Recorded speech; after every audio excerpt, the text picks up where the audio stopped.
abarcar lo que es el tema de ascariosis. ¿Ya? Vamos a iniciar con la parte de definición. ¿Cómo definimos la ascariosis?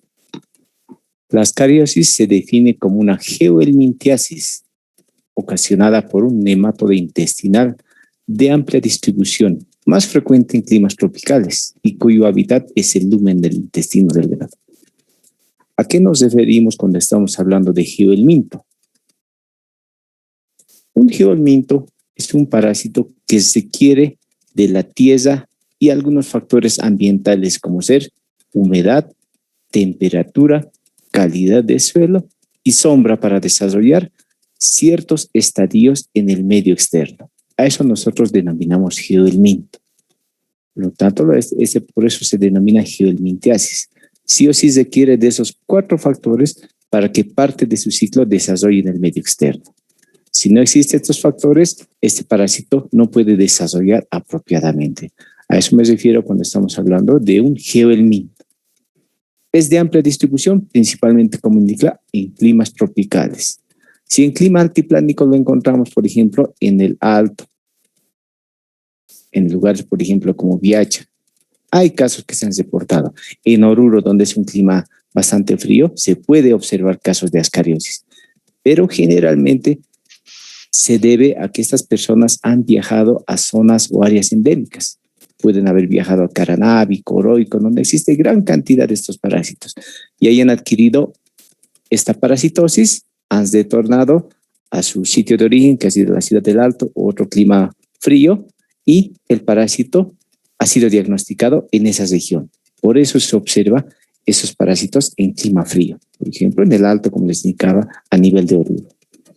Si observamos, por ejemplo, este cuadro es de una investigación realizada en Coroico.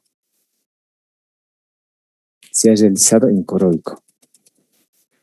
Y se puede observar aquí, por ejemplo, de 250 personas o niños estudiados, 66 presentan Ascaris lumbricoides. Es un gran número. Después están los otros nematodos, Staphylococcus, uncinarias y otros nematodos, si ustedes observan. Pero en climas tropicales, como ustedes pueden observar, es de alta prevalencia. Mira que es 26% del 100% del total de personas estudiadas. Este es un clima tropical. Todo es práctico. Si observamos en un clima ya no tropical, altiplánico, un clima frío, en Oruro, por ejemplo, en esa localidad el clima es bastante frío. Aquí se ha detectado también casos de Ascaris.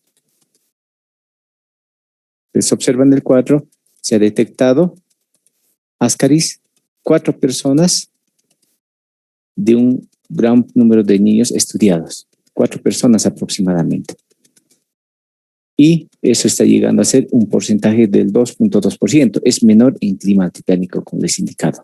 Estos casos posiblemente se hayan presentado porque las personas han viajado a zonas o áreas endémicas.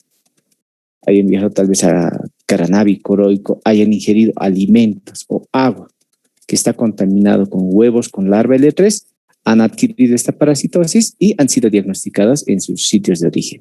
Generalmente a eso se debe la presencia de Ascaris, porque normalmente en el clima, por ejemplo, del Alto, no pueden desarrollar los estadios larvales en el interior del huevo. Por eso, estos parásitos generalmente no requieren tratamiento cuando es diagnosticado en clima altiplánico. Y menos si solamente hay 2 o 3 Ascaris. Generalmente, en el lapso de un año, año y medio, llegan a morir los parásitos porque es su tiempo de vida promedio de estos parásitos. Si hacemos una breve reseña histórica, este parásito ha sido descrito desde hace tiempo atrás. Los griegos denominaban Elmus strongyl. Hipócrates, el parásito de los lactantes. Los romanos, Lombricis terror. Y en 1916 ya han descrito el ciclo pulmonar en ratones. Ya han empezado la descripción del ciclo pulmonar. Y en 1922 ya describieron el ciclo vital completo del parásito. Es decir, tanto el ciclo a nivel de la tierra y a nivel del ser humano. Y se ha descrito de manera total en 1922 aproximadamente. Si nos vamos a la parte morfológica de este parásito presenta 3 estadios evolutivos. Si recuerdan, cuando hemos hablado de céstodos, En los céstodos había estadio de huevo, estadio de larva y estadio adulto. Cuando hablamos de nematodes, igual tenemos estos estadios. El estadio de huevo, el estadio larval y el estadio adulto. Y esto debes recordar siempre. De estadio de huevo siempre va a pasar al estadio larval. Y del estadio larval al estadio adulto. Siempre tiene que seguir ese ciclo. No puede irse de huevo directamente al estadio adulto.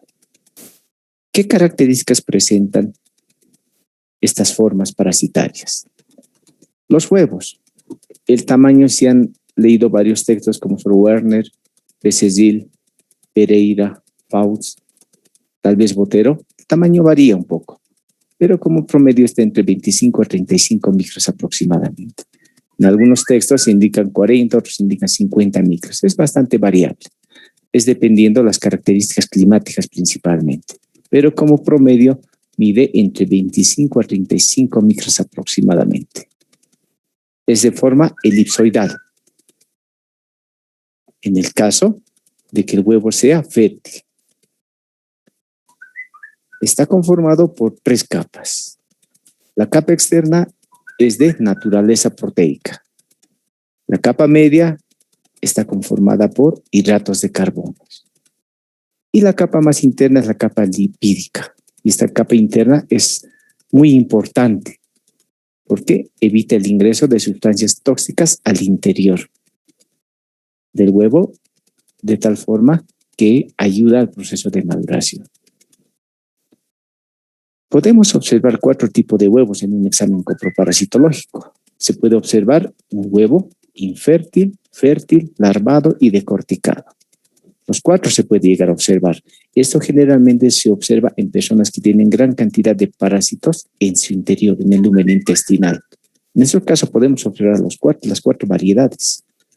¿Cómo diferenciamos microscópicamente estas 4 variedades?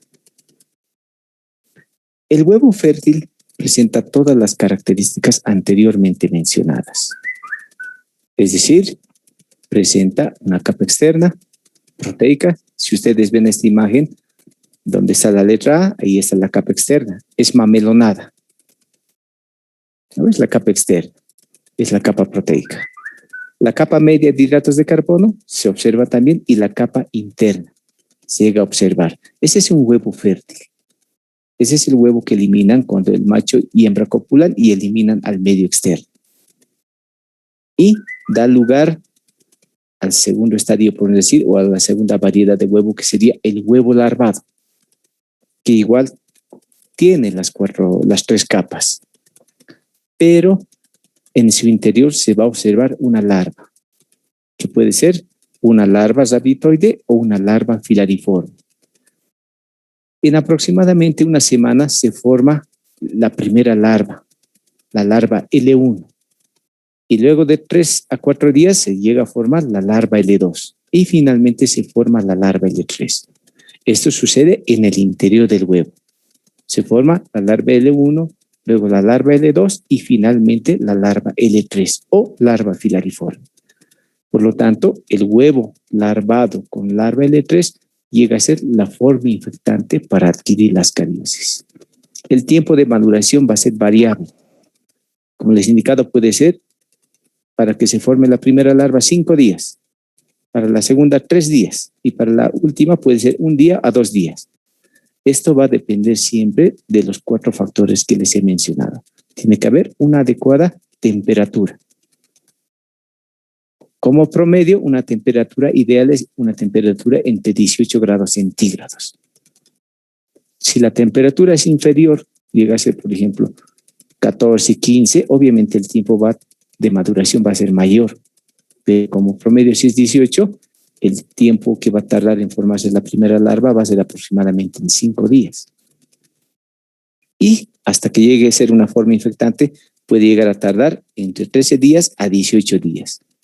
Eso, como les dije, va a depender de esos factores. Temperatura apropiada, humedad apropiada, calidad de suelo apropiada y también presencia de sombra. Estos factores hay por ejemplo, en climas tropicales, como el lado de Coroico, Caranavi, una excelente temperatura, hay buena humedad. Si nos vamos al altiplano, por ejemplo, al alto, la temperatura puede llegar a 18, pero no hay una adecuada humedad. Y el suelo es bastante seco, no tiene muchos detritos celulares. Por lo tanto, en nuestro clima a nivel del alto, no puede desarrollar los estadios larvales. Por más que una persona tenga los machos y hembras a nivel del lumen del intestino, eliminen huevos fértiles, estos huevos fértiles nunca van a llegar a ser huevos larvados. Por eso no hay este tipo de parásito en clima altiplánico. Y la tercera figura sería donde está el inciso C, sería un huevo infértil. Esto se da principalmente cuando la persona ha sido parasitada solamente por parásitos hembras. Forman los huevos, no son fecundados y la hembra elimina huevos infértiles. Puede suceder, tal vez alguna persona viajada, como les indicaba, a un clima o zona endémica, adquiere esta parasitosis, pero solamente por parásitos hembras. Que tenga 2 o 3 parásitos hembras, va a eliminar huevos, pero los huevos generalmente van a ser infértiles. En esos casos observamos. El huevo es más ovoide y es de mayor tamaño. Si el anterior tenía 35 micras, este llega a tener 50 a 60 micras. Y carecen de la membrana vitelina. Y obviamente ya no hay la masa embrionaria. Esa es la característica de un huevo infértil. Eso de manera microscópica. Los estadios larvales. Como les he indicado, existen estadios larvales. Estos estadios larvales van desde la larva L1 hasta la larva L5. De la larva L1 a la larva L2 son considerados larvas dabditoides o dabditiformes.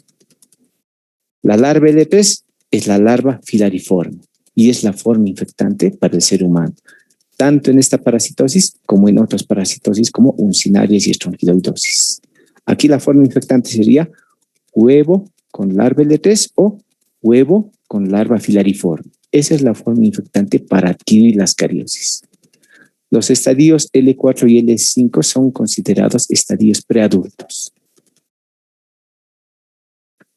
Como aquí indica, en la parte inferior, los estadios L1 a L3 desarrollan en el interior del huevo. Eso es importante recordar, porque cuando hablamos, por ejemplo, de uncinarias y estrongiloides, la larva L2 y L3 desarrollan en el medio externo. La forma infectante en esas parasitosis es la larva filariforme, ya no es el huevo con larva L3. Eso deben recordar. Ahora, morfológicamente, ¿cómo diferenciamos una larva dabditoide de una larva filariforme? Nos sirve diferenciar las larvas dabditoides de las larvas filariformes para determinar algunas especies o con fines epidemiológicos. Diferenciamos principalmente por el vestíbulo bucal y la segmentación del esófago. En el caso de la larva dabditoide, tiene un amplio vestíbulo bucal y el esófago está segmentado. En cambio, en la larva filariforme, el vestíbulo bucal casi no se observa. En algunos textos indican que no se observa y no hay segmentación del esófago. Eso nosotros lo podemos observar cuando la muestra está fresca. Cuando la muestra ya tiene 1 semana o 2 semanas, no podemos observar esas características morfológicas. Pero si la muestra está fresca, podemos observar esas características. El vestíbulo bucal y la segmentación del esófago. De esa forma diferenciamos las larvas dabditoides de la filariforme. Obviamente también por el tamaño, pero eso es un poco difícil en la parte microscópica. Es más fácil observar las características del vestíbulo bucal y la segmentación del esófago. En cuanto a los parásitos adultos, aquí nosotros observamos dimorfismo sexual. Es decir, hay la presencia de machos y hay la presencia de hembras. El color puede ser rosado o blanco amarillento. Lo amarillento generalmente se da por las sales biliares, por el contacto de las sales biliares. La hembra siempre es de mayor tamaño. Aquí está como promedio 35 centímetros. El macho siempre es de menor tamaño. Como promedio lo colocamos 20 centímetros. En algunos textos indica que puede llegar incluso a medir 50 centímetros. Eso es bastante variable dependiendo la zona o área donde nosotros hayamos recolectado estas formas parasitarias. En climas tropicales donde existen las 4 características ambientales que les he mencionado, humedad, temperatura, calidad de suelo apropiadas, los parásitos son de mayor tamaño. En cambio, donde las condiciones no son tan aptas, los parásitos son un poco de menor tamaño. El tiempo promedio de vida es aproximadamente de 1 año. Puede llegar a 2 años. En los textos indica 19 meses, pero puede llegar a 2 años. Esto también es variable, el tiempo de vida. El macho y la hembra en el extremo anterior presenta lo que son los labios. Presenta 3 labios. Algunos textos indican con una fina dentadura, pero siempre hay la presencia de 3 labios. En el caso del macho, el extremo posterior termina enroscado y con la presencia de 2 espículas copulatorias. La hembra termina en punta, no termina enroscada. De esa forma también podemos distinguir machos y hembras, más que por el tamaño, porque el macho está enroscado y la hembra termina recta, en punta. El ciclo biológico de este parásito es relativamente sencillo. Si ustedes observan, ¿cuál es el mecanismo de transmisión? Es ingesta de alimentos contaminados con huevos con larva L3. En esta imagen pueden observar que hay un individuo que está realizando sus necesidades en el medio externo. Por lo tanto, hay fecalismo y hay contaminación de materia fecal y de formas parasitarias del medio externo. Si las condiciones son apropiadas, es decir, en el medio externo existe humedad, temperatura, calidad de suelo, sombra, en el lapso de unos 10 días ya se va a formar en el interior del huevo la larva L3. Y el agua va a contaminar los alimentos o alguien va a consumir esa agua contaminada con estas formas parasitarias y el parásito va a ingresar por vía oral. El mecanismo es ingesta de alimentos o agua contaminada con huevos con larva L3. La vía es oral. Una vez que nosotros ingerimos huevos con larva L3, ¿qué va a suceder? Estos van a bajar por esófago, van a llegar a estómago. En el estómago, el pH ácido va a degradar la primera capa, la capa proteica. Degrada la capa proteica y a nivel del intestino delgado ya emerge la larva L3 o la larva filariforme en el intestino delgado. Y esta larva inmediatamente perfora la mucosa del intestino delgado. Puede perforar también la mucosa del intestino grueso, pero generalmente por el pH ácido pueden morir las larvas. Por lo tanto, siempre emergen las larvas a nivel del intestino delgado. Perforan la mucosa del intestino delgado, inmediatamente toman un vaso sanguíneo y ingresan por circulación porta. Y por lógica, el primer órgano que sirve como filtro tanto de parásitos, bacterias y virus llega a ser el hígado.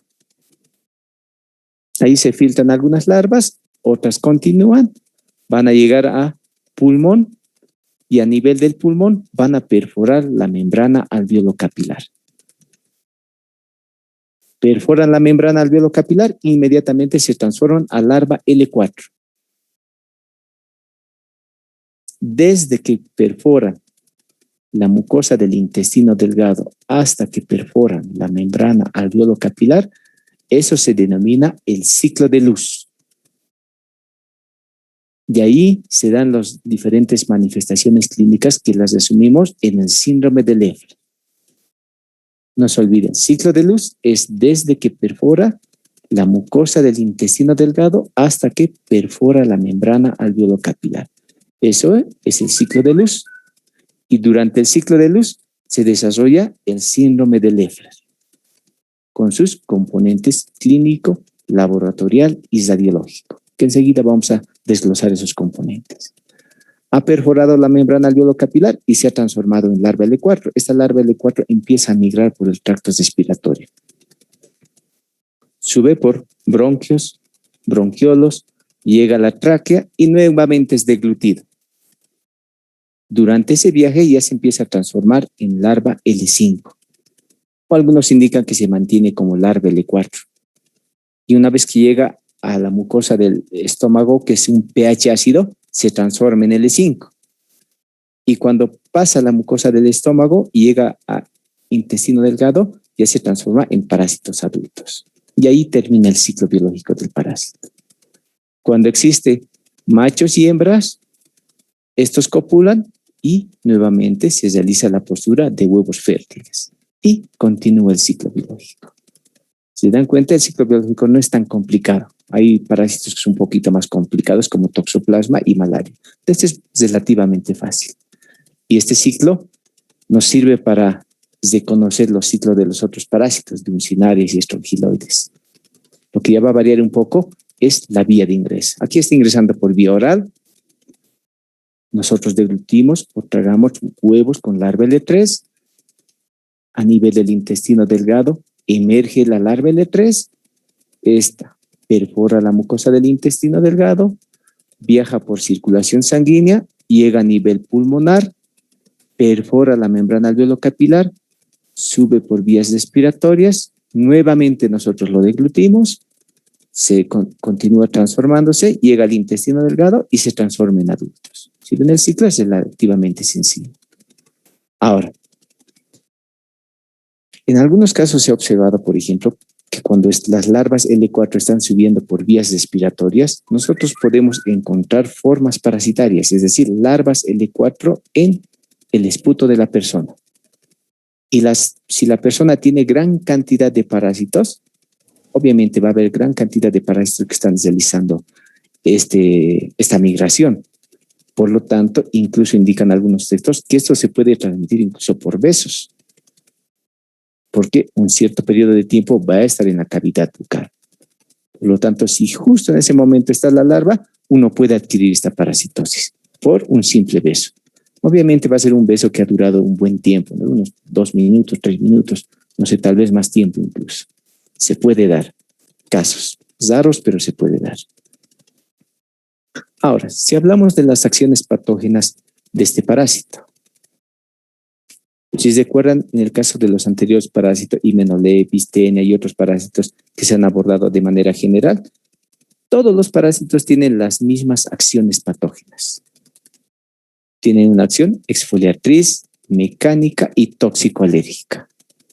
Todos tienen, porque todos los parásitos se van a nutrir y se van a alimentar, por lo tanto va a haber acción exfoliatriz. Lo que va a variar es la importancia de esta acción dependiendo del parásito. Este parásito, como hemos indicado, como promedio mide aproximadamente 30 centímetros. Si yo tengo solamente 3 ascaris o 5 ascaris, la acción exfoliatriz no va a ser importante en esta parasitosis. Pero si yo tengo 30, 50 ascaris, la acción exfoliatriz es importante. Y es más importante si este parásito está afectando a un niño entre 3 a 5 años o 5 a 7 años. La acción exfoliatriz va a ser bastante importante. Pero en el caso mío, si yo tuviera solamente 3 parásitos, no va a ser importante. Yo estoy en el alto, 1 año, 2 años va a morir el parásito, no voy a tener ninguna signo sintomatología por la acción exfoliatriz. Pero si hablo de una tenia que mide aproximadamente 5 o 8 metros, dependiendo de la especie, la acción exfoliatriz es bastante importante, porque son 5 o 8 metros de parásito que van a absorber los nutrientes. Pero si en el caso de este parásito fuera gran cantidad de parásitos, unos 30, 50, la acción exfoliatriz es importante. El parásito se alimenta del quimo. El parásito no tiene un sistema enzimático que pueda degradar los nutrientes. Por lo tanto, el parásito absorbe los nutrientes que nosotros lo degradamos. Si se acuerdan fisiológicamente, a nivel del tracto gastrointestinal, nosotros degradamos proteínas, hidratos de carbono y lípidos, macronutrientes. Una vez que está degradado, el parásito se alimenta de eso. Aparte de eso, también promueve déficit de vitamina A y vitamina C y promueve una menor tolerancia a la lactosa. Si la persona está en una zona endémica y constantemente tiene este parásito, puede desarrollar incluso intolerancia a la lactosa. Promueve un acortamiento de las vellosidades intestinales. Y si ustedes se acuerdan, a nivel de las vellosidades intestinales, nosotros tenemos lo que son las disacaridasas. Si hay un acortamiento de vellosidades intestinales, obviamente este componente enzimático no se forma. Por lo tanto, en infecciones masivas y crónicas nos puede ocasionar un síndrome de malabsorción. Tiene que ser por la cantidad y tiene que ser crónico. En esos casos, esta acción patógena es importante en las cariosis. La acción mecánica. Si recuerdan, la acción mecánica se dividió en dos. Una que era mecánica traumática y mecánica obstructiva. Este parásito puede tener una acción de tipo traumática, pero eso es mínimo. La más importante es la acción mecánica obstructiva. Puede ocasionar obstrucción intestinal en infecciones masivas. Puede ser que el parásito dé un cuadro clínico de un vólvulo intestinal. Puede ocasionar. O puede tener migraciones erráticas. Puede irse al conducto de Wirsum, puede irse al conducto colédoco, puede ir a nivel hepático, ocasionarnos abscesos hepáticos, un sinfín de alteraciones por la acción de tipo mecánica obstructiva. Existen factores que promueven que el parásito migre de su hábitat normal a otros lugares. 3 factores importantes, lo que es la fiebre, consumo de bebidas alcohólicas y fármacos antiparasitarios. Esto puede promover que el parásito se vaya a conducto colédoco, puede incluso subir por vías respiratorias, puede salir por el conducto lacrimonasal, puede salir por el orificio anal incluso, puede salir por la boca. Estamos ingiriendo bebidas alcohólicas y el parásito puede salir por la boca, puede suceder. Esos 3 factores promueven que se aprecien localizaciones erráticas. Como aquí indica, también puede ingresar al peritoneo, por el apéndice o por, si el paciente ha sido operado previamente, por suturas. Puede ingresar al peritoneo. Luego tenemos la acción de tipo tóxico-alérgica. Esto generalmente se da por los estadios larvales, durante el ciclo de luz se da esto principalmente. Ahí nos puede dar una crisis asmatiforme o un asma bronquial. Una eosinofilia que está dado principalmente por la elevación de interleucina 5. Puede tener un efecto inmunomodulador sobre los linfocitos T helper tipo 1, tipo 2, que son importantes en la respuesta inmune celular contra parásitos. Puede promover el incremento de interleucina 4 y interleucina 10, en el caso de esta parasitosis. Obviamente, la acción tóxico-alérgica, como les he indicado, es en estadios larvales durante el ciclo de luz. Las manifestaciones clínicas las vamos a dividir en 3 fases. En un periodo larvario, en un periodo de estado y en caso de migraciones erráticas. En el periodo larvario lo vamos a resumir como síndrome de Leffler, les he indicado. Ahí va a haber 4 componentes, lo que es la tos, fiebre, eosinofilia y manchas blancas en la placa de rayos X. Hace un momento les he dicho que algunos textos lo describen al síndrome de Leffler con 3 componentes. Un componente clínico, un componente laboratorial y un componente radiológico. El componente clínico está dado por la tos y la fiebre, porque eso nosotros lo podemos ver al paciente. Vemos al paciente que está tosiendo, utilizamos el termómetro y determinamos que tiene fiebre. Ese es el componente clínico. El componente laboratorial está dado por la eosinofilia. Si se acuerdan, el valor de eosinofilos es aproximadamente de 1 a 3%, aproximadamente. Esto varía dependiendo del laboratorio, pero normalmente es 1 a 3%. En el caso de esta parasitosis puede llegar al 10, incluso al 20%. Existe parasitosis que ocasionan eosinofilia incluso de 60%. Un ejemplo es en el caso de la fasciolosis. Aquí puede llegar del 10 al 20% la eosinofilia. Ese es el componente laboratorial, porque esto yo tengo que observarlo en un hemograma. Por eso está dentro del componente laboratorial. Y el componente radiológico es cuando nosotros observamos manchas blancas en la placa de rayos X. Esto generalmente se observa en infecciones masivas, cuando las larvas L4 están migrando por el tracto respiratorio, están subiendo por tráquea, bronquios. Ahí nosotros observamos manchas blancas en la placa de rayos X. Luego, durante el periodo de estado, los signos y síntomas van a variar. Puede haber solamente dolor abdominal, puede haber vómitos, puede haber meteorismo, solamente puede quedarse ahí. Pero en caso de una obstrucción intestinal puede aumentarse otros signos y síntomas. Puede haber un desequilibrio hidroelectrolítico. Puede haber distensión abdominal. Se puede observar timpanismo a nivel de la pared abdominal. Puede haber incluso ausencia de ruidos intestinales. En el caso de una obstrucción intestinal que ya está generalmente necrosando el intestino, es decir, hay una isquemia intestinal. O solamente puede haber un síndrome diarreico. Tiene diarrea, tiene un poco de náuseas, tiene un poco de vómitos. Esto generalmente se da cuando hay una asociación con otras formas parasitarias. Puede ser amebas u otros nemátodos. En las migraciones erráticas, las más frecuentes son cuando este parásito migra por vías biliares. Puede llegar al hígado, ocasionarnos un absceso hepático. Puede asemejar a una colelitasis o a una colangitis. Es decir, el cuadro va a asemejar como si tuviera un cálculo biliar. Va a presentar dolor en el hipocondrio derecho, va a haber ictericia. Hacemos una ecografía, no hay cálculos biliares, pero se observa una ascaris en el interior del conducto. Eso es en caso de migraciones erráticas. Las más frecuentes es a nivel de vías biliares. A nivel del conducto lacrimonasal es bastante raro. Perforación del apéndice e ingreso al peritoneo también es raro, pero puede suceder en algunos casos.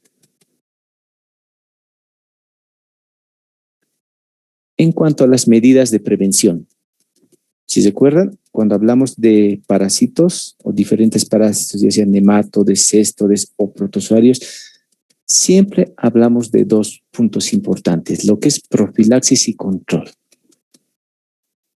¿Qué es profilaxis? Hemos indicado que profilaxis es utilizar herramientas o recursos para evitar una enfermedad, pero evito la enfermedad para mí mismo, es decir, profilaxis es individual.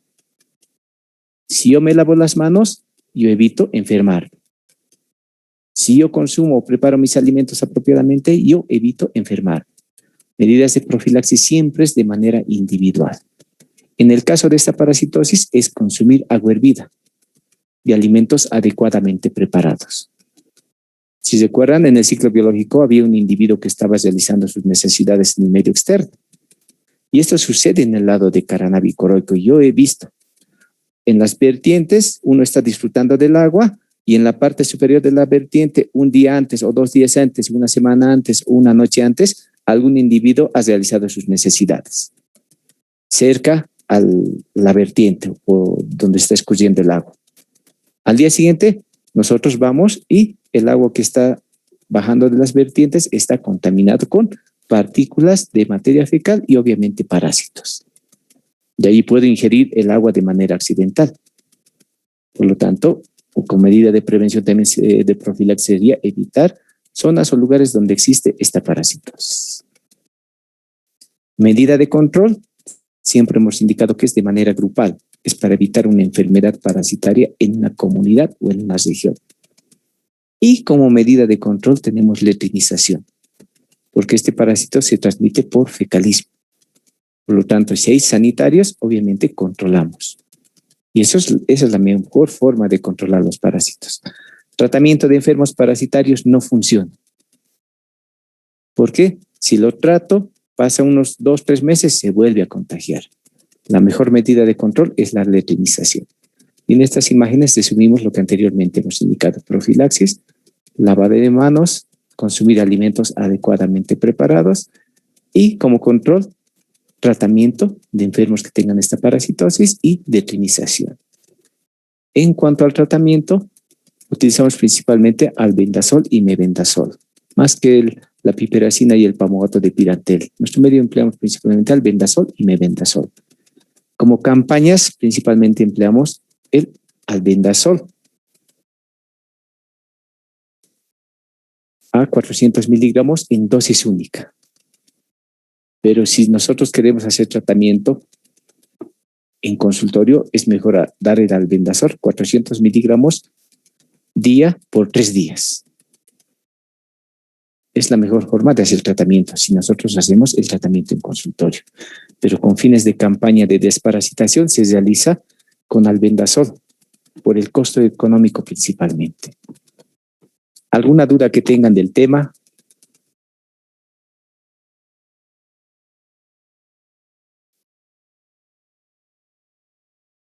Bueno, si no tienen dudas, el tema lo voy a compartir de manera conjunta con la presentación a la plataforma. Hasta luego.